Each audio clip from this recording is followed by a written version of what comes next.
हाय adventure में आपका स्वागत है। आज का टॉपिक डिफिनिट आर्टिकल है। पिछले वीडियो में इंडिफिनिट आर्टिकल्स कंप्लीट हो गया है। ए एन का प्रयोग कहां कहां करना है, ए एन का प्रयोग कहां कहां नहीं करना है, ऑलरेडी अपलोड हो गया है। जो भी बच्चे नहीं देखे जाकर देख ले।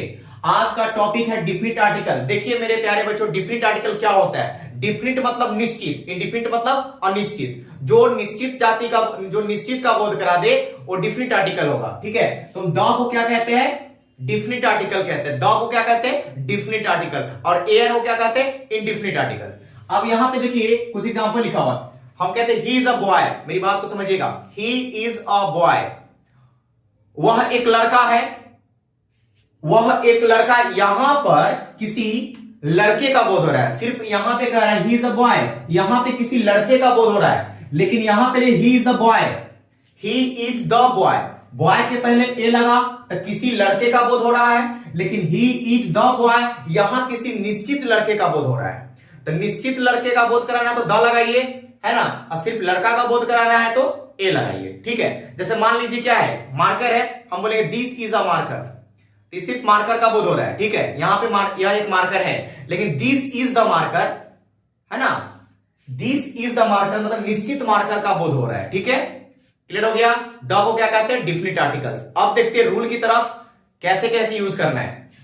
द का प्रयोग जो है ना, नदी के नाम के पहले कीजिएगा। रिवर के नाम के पहले द का प्रयोग करना है। ठीक है, जैसे गंगा, यमुना, नील, कृष्णा, यमुना, गोदावरी, बहुत सारे नदी का नाम है जिसके पहले द का प्रयोग किया जाएगा, याद रखिएगा। अब यहां पे द का प्रयोग ग्रंथों, है ना, ग्रंथों के नाम के पहले द का प्रयोग होता है। जैसे देखिए कुरान, बाइबल, महाभारत, गीता, रामायण, है ना, ये सब क्या है? ग्रंथ है। इसके नाम के पहले क्या लगेगा? द का प्रयोग होगा। ओके, अब देखते हैं रूल नंबर 3 की तरफ। अब देखिए रूल नंबर 3 की तरफ। द का प्रयोग डायरेक्शन के अर्थ में होता है। डायरेक्शन मतलब दिशा। जैसे यहां पर in the east, in the west, in the north, in the south, ये सब क्या है? डायरेक्शन है ना। जैसे बोलते the sun rises in the east. In the east, सूरज कहां उगता है? पूरब में। इन द ईस्ट बोले, यहां पे डायरेक्शन का यूज हो गया। तो डायरेक्शन के नाम के पहले क्या लगेगा? द का प्रयोग होगा, याद रखिएगा। रूल नंबर 4 देखिए, द का प्रयोग हिस्टोरिकल बिल्डिंग्स के नामों के पहले।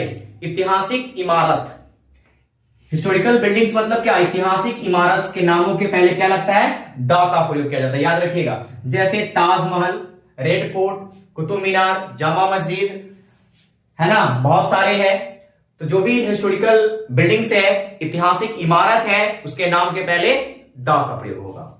अब देखिए यहां पर रूल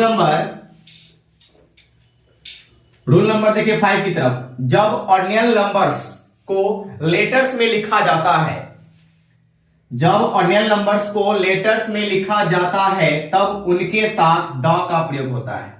आप देखिए जैसे लिखा हुआ है डैश फर्स्ट, क्या लग जाएगा? द। डैश 10th, क्या लग जाएगा? द लग जाएगा। याद रखिए, इसी को बोलते हैं ऑर्डिनल नंबर्स। अगर लेटर्स में लिखा जाएगा तो क्या लगेगा? द का प्रयोग करना है। ओके, अब देखिए रूल नंबर 6 की तरफ। Most of, all of, none of, many of, any of, each of, either of, neither of, half of, a part of के बाद द का प्रयोग होगा। यहां पे लिखा हुआ है most of dash boys have come. Most of dash boys have come. अब देखिए यहां पे लिखा हुआ है, मान लेते मोस्ट ऑफ डैश बॉयज। अब देखिए मोस्ट ऑफ के बाद क्या लगेगा? ऑप्शन में रहेगा ए, एन और द। क्या लगेगा? ए नहीं लगेगा, एन नहीं लगेगा, क्या लगेगा? द लगेगा।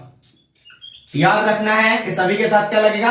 द का प्रयोग किया जाएगा। ओके, आज के लिए इतना ही। फिर हम मिलते हैं नेक्स्ट वीडियो में, फिर हम पढ़ाएंगे द का next rule. Okay, thank you.